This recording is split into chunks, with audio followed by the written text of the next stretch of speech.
예, 여러분, 15주차, 이제 마지막 주, 이번 학기, 마지막 주차, 공부를 합시다. 마지막 주 15주차의 그 수업 자료, 수업 주제를, 사랑에 대한 철학적 성찰이라고 하는, 논증적 논문을 함께 읽는 것으로 정했습니다. 사랑에 대한 철학적 성찰. 괜찮죠, 여러분? 예, 좋은 주제입니다. 우리가 죽을 때까지 다른 사람과의 관계를 맺고 그 관계는 그 관계에서 가장 바람직하고 이상적인 내용은 사랑이 되겠죠. 연인이든 뭐 부모든 형제든 또 친구든 동료든 다른 사람과의 관계 속에서 사랑이라고 하는 것이 어떤 의미를 갖고 있고 그것이 어떻게 또 변화 발전하고 있는가, 존재 그 자체라고 볼 수 있는 사랑에 관해서 철학적으로 살피고 있는 글을 우리 이번 학기 마무리하는 15주차 수업의 주제 내용으로 살펴보도록 합시다.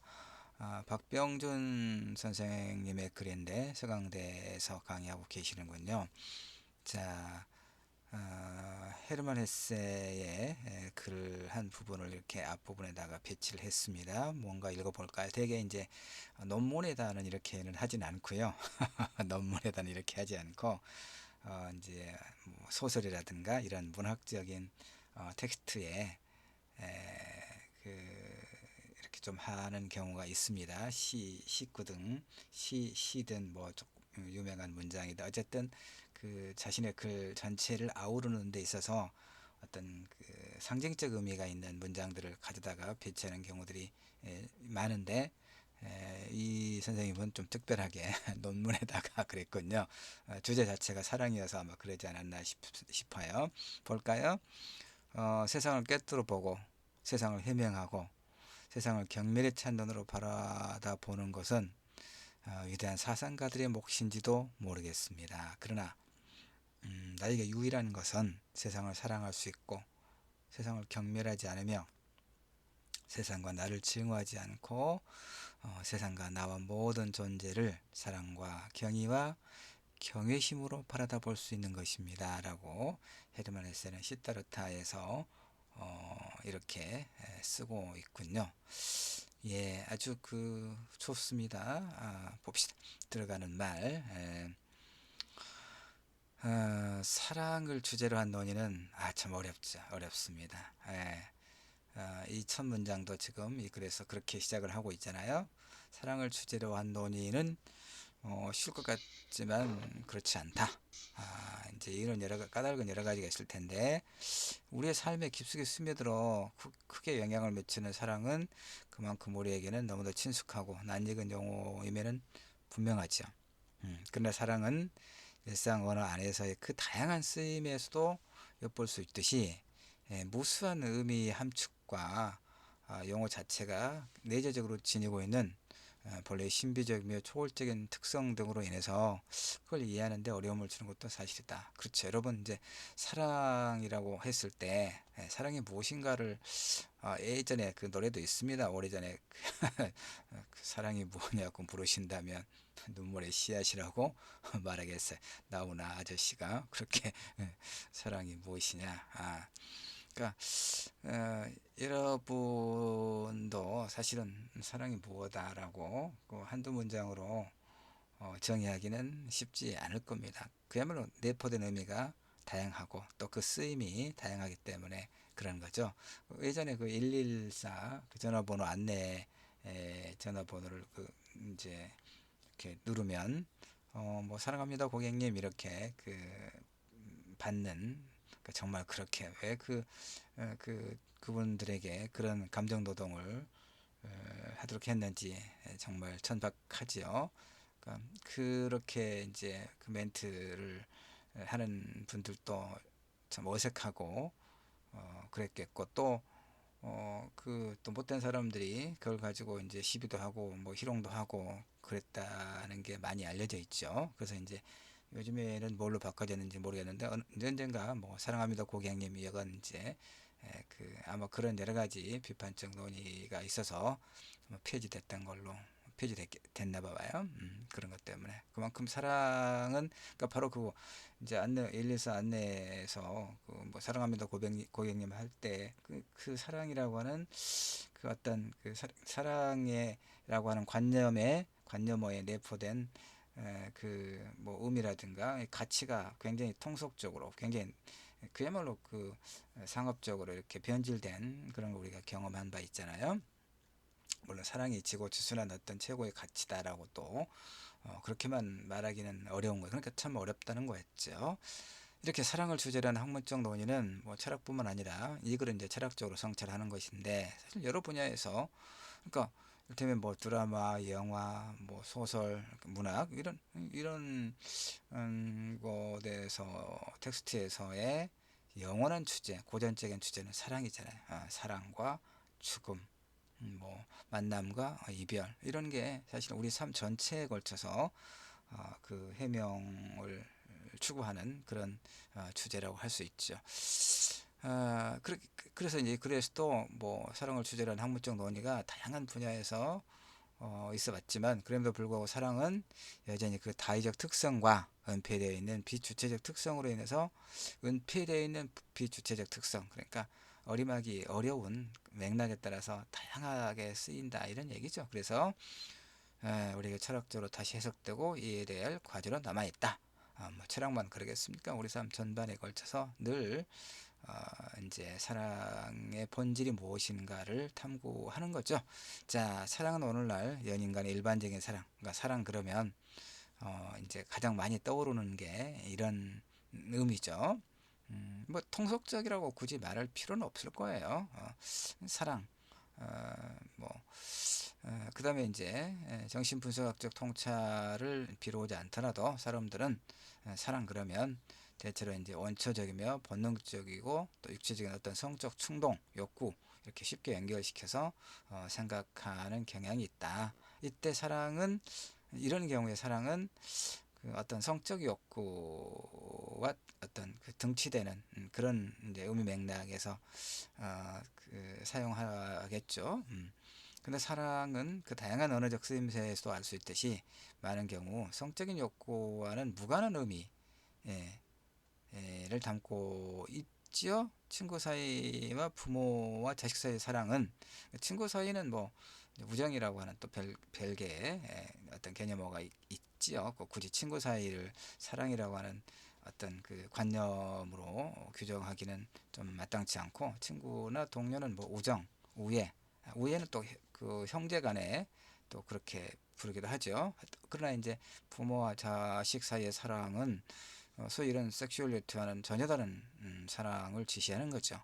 이런 사랑은 육체적인 성적인 관계가 아니라 정신적이며 인격적인 일치를 지향하는 인격적 관계에 기초한 사랑의 애들이다 이렇게 이야기할 수 있습니다.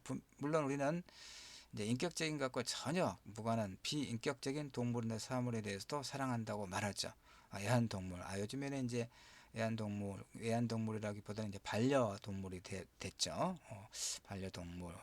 어, 그 반려동물을 여러분도 같이 일테면 뭐 고양이라든가 뭐 강아지나 뭐 개 종류들 많이 있지요. 보기는 예쁘던데 나는 키우는 것은 좀 번거롭고 그래서 키우지는 않습니다. 절대로. 우리 집에서는 자연을 사랑한다는 것은 사실은 그건 사랑이라기보다는 자연 현상에 대해서 이제 그 경탄을 하고 아름다움을 감각하는 것이죠. 그리고 또 그 자연 속에서 우리 삶이 좀 넉넉하고 또 포근하고 이런 걸 감각하는 것이죠. 그걸 자연을 사랑한다라고까지 표현하기는 물 안 먹으면 마실게요. 예, 자연을 사랑한다. 뭐 그런 이제 그 사실 적절한 용법은 아니다 이런 얘기죠. 또 어떤 특정한 물건이나 오락 스포츠 예술 등을 사랑한다. 이건 또 즐긴다. 좋아한다 이런 것이죠. 사랑이라고 하는 걸 갖다 붙이기는 마땅치 않죠. 그러나 이런 사랑은 어디까지나 인격적 사랑에 근거한 유비적 의미에서의 사랑일 뿐이다. 유추 그런 얘기죠. 자, 인간의 인격성과 그 관계성은 사랑을 이해하는 핵심 개념. 이게 중요합니다. 이제 이 글에서 이제 다루고자 하는 사랑에 관한 그 철학적 성찰의 핵심적인 내용은 이제 어떤 섹슈얼리티와 결부된 어떤 사랑이라든가 또는 뭐 그 소위 비인격적인 동물이나 사물에 대한 사랑과는 다른 인간의 인격성과 그 관계성에서의 사랑의 본질, 이 문제를 집중적으로 살피겠다, 이런 얘기죠. 그래서 이제 사랑은 이렇게 이제 나름대로 그 정의를 이제 내리고자 하는 시도가 사실은 많이 있죠. 그 셀러라고 하는 사람은 정신의 지향적 작용이다라고 또 설명을 하군요. 인간은 본성적으로 대상을 향한 근원적인 일치를 자기 안에서뿐만 아니라 자기 밖에서 실행하려고 부담 없이 노력하는 존재죠. 그런 사랑은 근원에 있어서 초자연적인 것과 관계한다. 이 말이 무슨 얘기인가 볼까요? 사랑은 그 자체로 경이롭고 신비스럽다. 사랑은 존재에 대한 절대적 긍정을 가능케 하며 우리의 전인적인 변화를 가능케 하더라. 예, 대부분의 종교는 사랑에 이런 초자연적 특성을 강조하죠. 그리스도교는 기독교는 이제 초월적이며 절대적인 하나님의 사랑을 모든 사랑의 기초에 넣죠.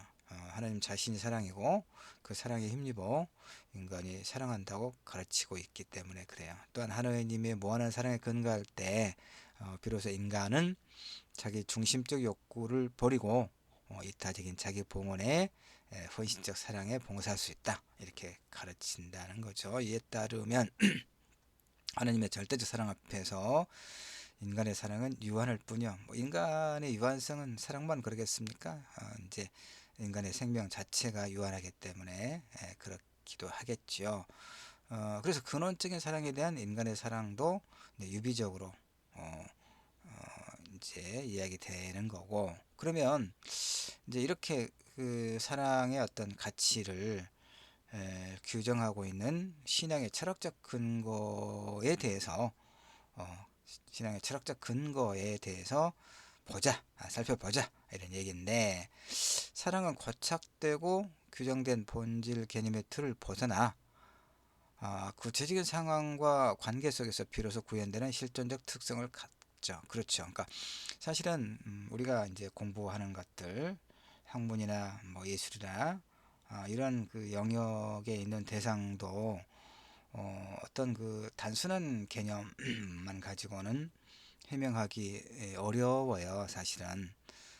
예를 들어서 이제 나는 문학 전공자잖아요. 문학을 전공하고 또 소설을 전공하고, 그러니까 현대 문학, 현대 소설 전공자죠. 그런데 그래서 이제 그럼 문학은 이제 뭐냐?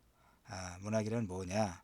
그다음에 또 소설은 뭐냐? 이런 것을 이제 해명을 하겠죠. 그러니까 어떤 그 문학 텍스트를 분석하는 그런 논문이나 평론에서 그런 글에서 과연 문학은 뭐냐, 소설은 뭐냐, 이런 해명을 직접적으로 하는 경우도 있지만 어떤 그런 어떤 전제 속에서 텍스트를 분석하고 그 의의를 이렇게 이제 의의에 대해서 같이 판단을 하고 그러거든요. 논문이나 평론이라고 하는 게.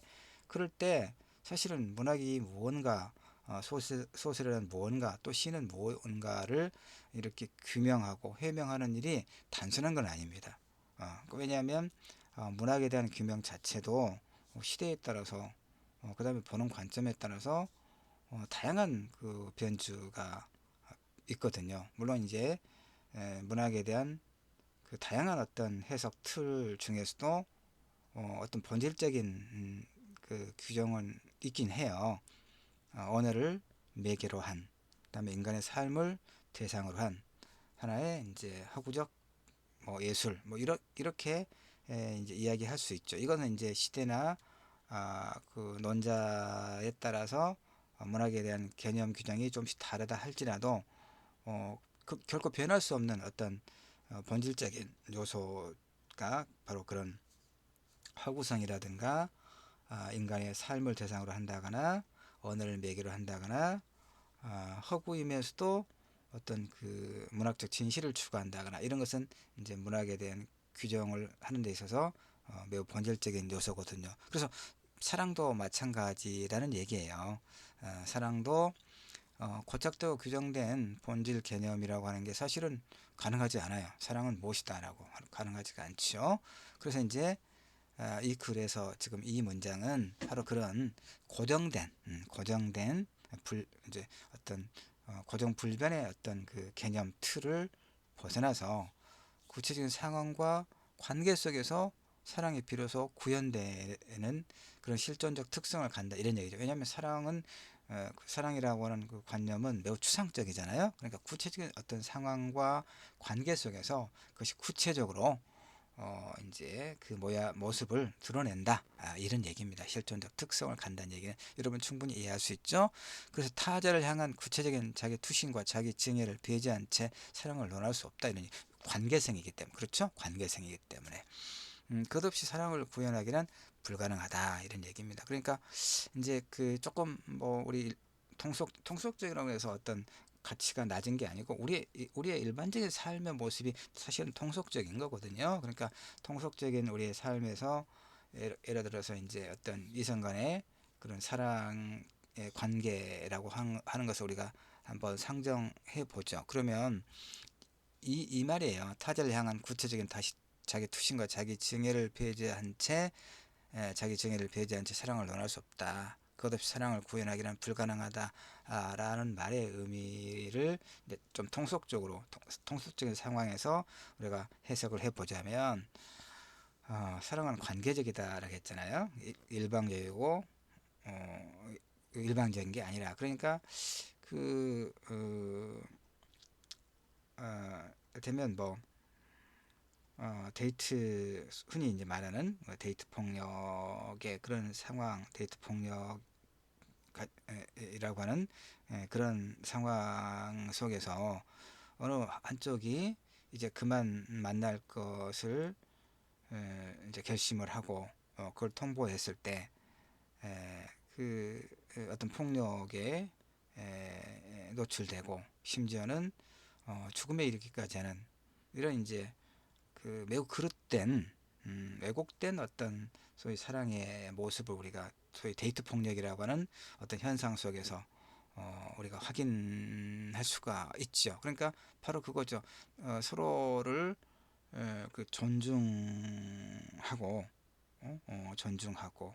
그다음에 상대를 자신의 소유물로 대상화하지 않는 것 이것이 이제 그 우리의 통속적인 그 사랑의 관계 속에서도 매우 중요한 그 요구가 될 텐데 사람들이 그런 것을 망각하죠. 인식을 하지 않죠. 그래서 이런 그 이별을 통보했을 때 그야말로 안전 이별이라고 하는 말이 유행할 정도로 이별을 통보했을 때 자칫 죽음에 이를 수도 있다는 이 어떤 공포 이것이 우리의 현실이라고 하는 것은 현실 일부의 문제이긴 하지만 그러나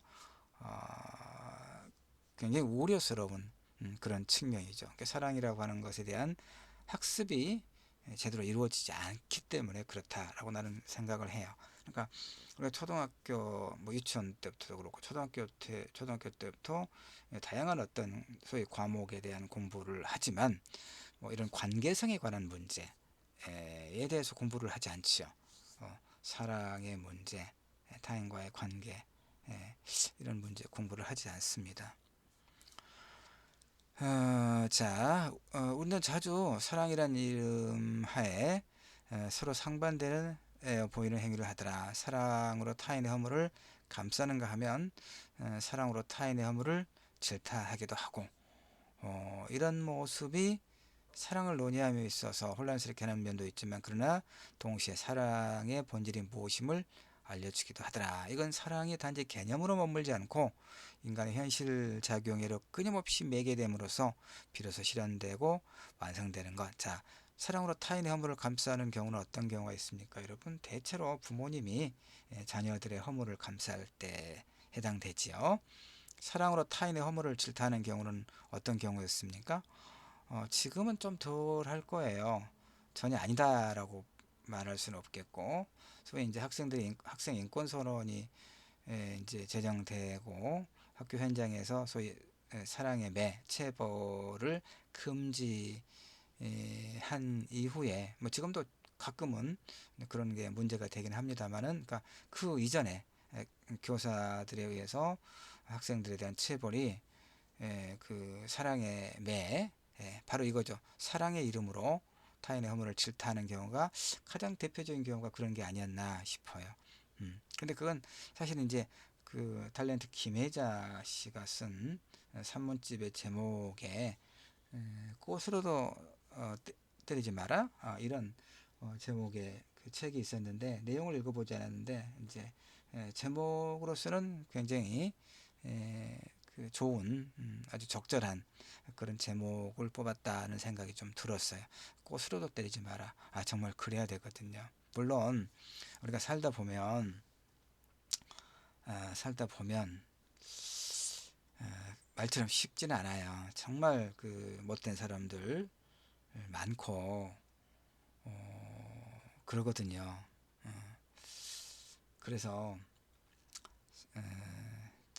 뭐 이제 수업이고 또 뭐 이게 이제 그래서 말은 이제 그만하겠는데 조심스러우니까 그만하겠는데, 어쨌든 기본적으로 사랑의 이름으로 타인의 허물을 질타하는 경우는 올바른 건 아니겠죠? 자, 내가 하여튼 그 하나의 예를 들었어요. 사랑으로 타인의 허물을 감싸는 경우는 부모님이 자녀의 허물을 이렇게 감싸는 경우, 사랑의 이름으로 타인의 허물을 질타하는 경우는 이제 그 체벌 금지 이전에 교사들에 의한, 선생님들에 의한 학생들의 훈육 과정에서의 사랑의 매, 이런 것이죠.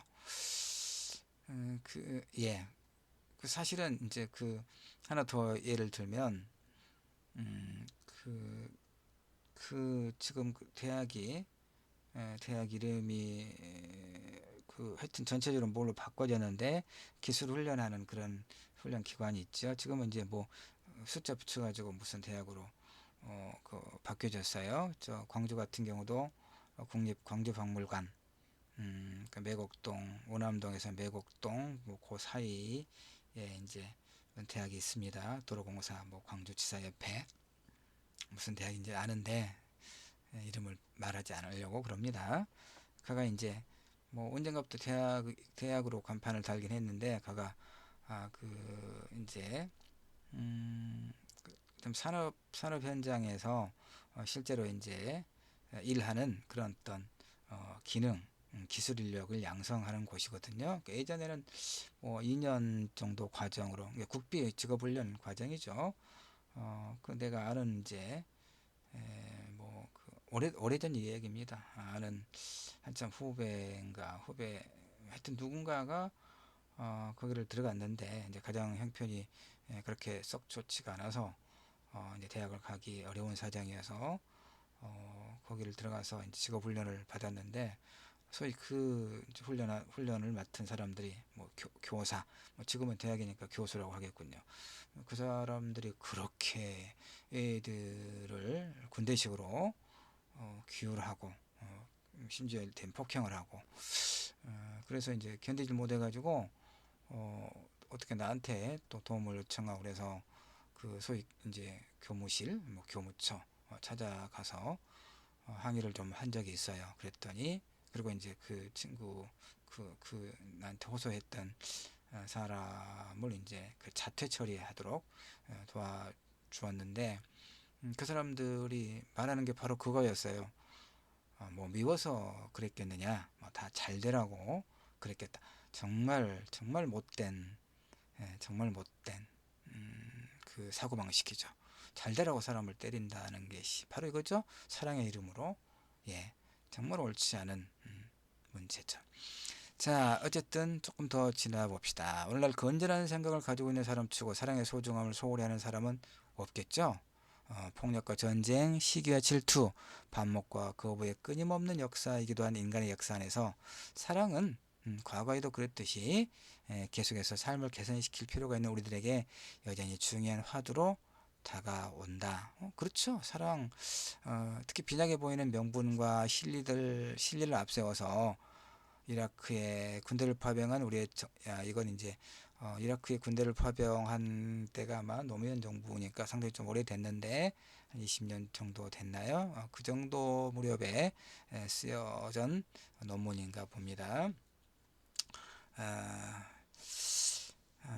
이제 뭐 이제 이 부분은 뭐 서로 어떤 가치 판단이 다를 수 있을 테니까요. 예, 그건 이보다는 더 사실 이라크의 파병은 가서 우리가 전투부대로 파병돼서 이라크 뭐 정부군이나 소위 반군과의 교전을 하거나 그런 경우는 없으니까 그나마 다행이고요.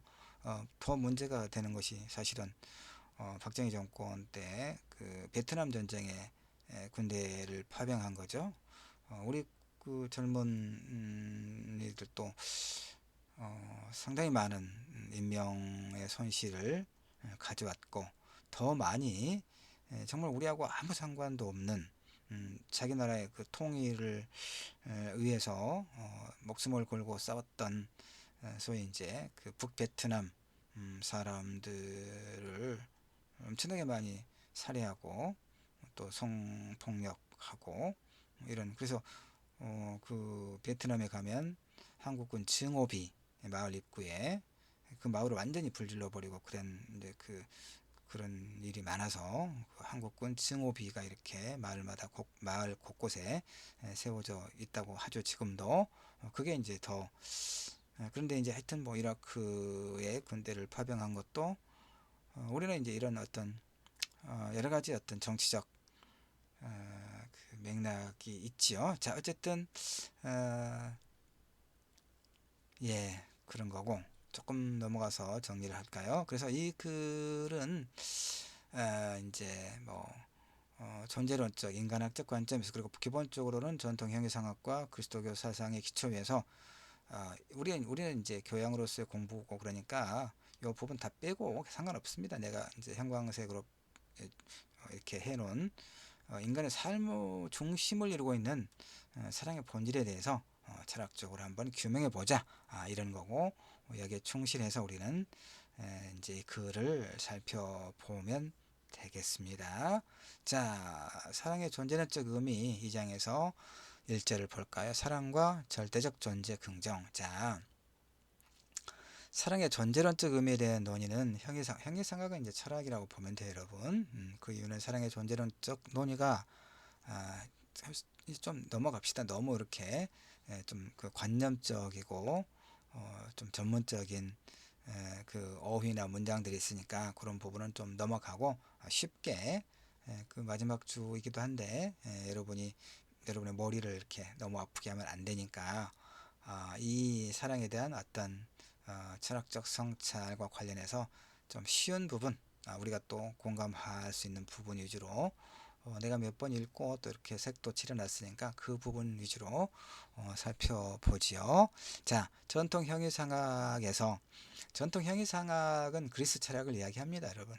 그리스 그 오늘날 서구 문명의 두 기둥은 그리스 문화를 기반으로 한 헬레니즘 문화고 다른 하나가 기독교 사상 곧 헤브라이즘이거든요. 그러니까 헬레니즘과 헤브라이즘이 오늘날 서구의 그 서구 사상의 서구 문명의 두 축인데 그 헬레니즘 그다음에 이 전통 형이상학이라고 하는 것이 바로 그리스 철학, 그리스 사상, 그리스 문화를 이야기하는 거거든요.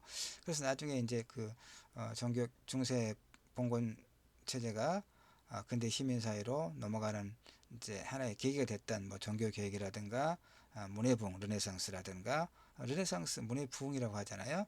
문의 부흥, 오드를, 그 부흥은 되살리는 걸 말하죠. 뭘 되살리냐?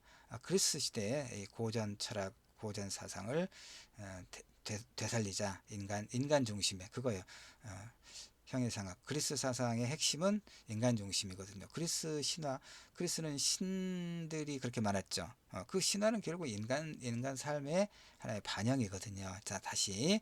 그래서 전통 형이상학에서 존재는 가장 보편적 개념이고 또 초월적 개념이다. 이런 특성으로 인해서 존재는 그 자체로서 있는 모든 것에 무조건적이며 무제약적인 존재론적 절대 지평이다. 그러니까 쉽게 이야기하면 인간의 어떤 그러니까 인간은 보편적으로, 보편적이라고 하는 널리 두루 그런 얘기죠. 보편적으로 존엄성을 지니고 있는 존재다 라고 하는 것과 같은, 다르지 않은 그런 그 언명입니다. 이 문장들이. 자, 1차 시 15조 1차 시 여기까지 하고 좀 쉬었다가 2차 시에서 계속 할게요.